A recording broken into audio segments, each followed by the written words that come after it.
ہم صرف نماز پڑھ کر اور روزہ رکھ کر یہ سمجھتے ہیں کہ ہم نے اللہ کا دین قائم کر دیا،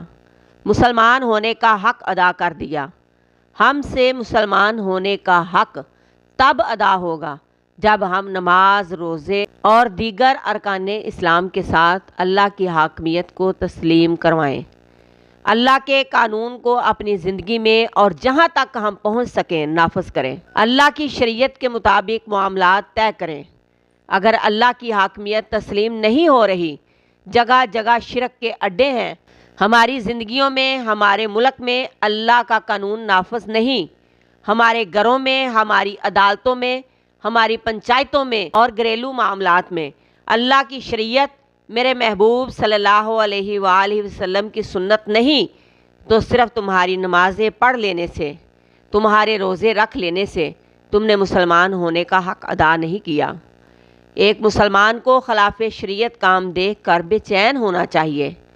اور جہاں تک اس کی پہنچ ہو شریعت کی خلاف ورزی کرنے والوں کو روکنا چاہیے۔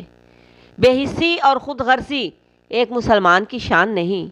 اگر آپ جج ہیں تو شریعت کے مطابق فیصلے کریں، اگر وکیل ہیں تو انصاف اور حق کا ساتھ دیں، اگر استاد ہیں تو لوگوں کے دلوں میں اسلام کی شمع روشن کریں، اگر تاجر ہیں، کاروباری ہیں تو دھوکہ دینے سے، جھوٹ بولنے سے مال حرام نہ کریں، اگر گھر کے سربراہ ہیں تو گھر میں اسلامی قانون، اللہ کی شریعت اور میرے محبوب صلی اللہ علیہ وآلہ وسلم کی سنت نافذ کریں۔ اگر ایسا نہ کر سکے تو اللہ کی عدالت میں اپنی ذمہ داریوں کا جواب دینا ہوگا۔